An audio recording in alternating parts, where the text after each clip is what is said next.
Gospodine, Oče svemogući i vječni Bože, zahvaljujem Ti jer iako sam grešnik, u dobroti Tvoga milosrđa nahranio si me dragocjenim tijelom i krvlju svoga Sina, našega Gospodina Isusa Krista. Molim se da mi ovo sveto zajedništvo ne donese osudu i kaznu, već oprost i spasenje. Neka to bude kaciga vjere i štit dobre volje, neka me očisti od zlih putova i okonča moje zle strasti. Neka mi donese milosrđe i strpljenje, poniznost i poslušnost i rast moći da činim dobro.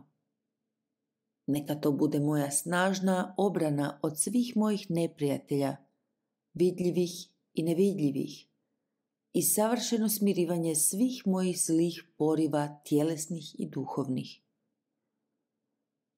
Neka me to više ujedini s Tobom, jedinim pravim Bogom, i vodi me sigurno kroz smrt do vječne sreće s Tobom.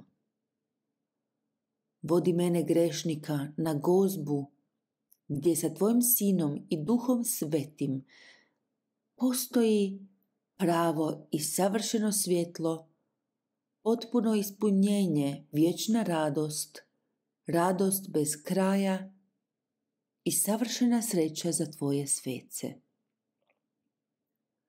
Podari to po Kristu Gospodinu našemu. Amen.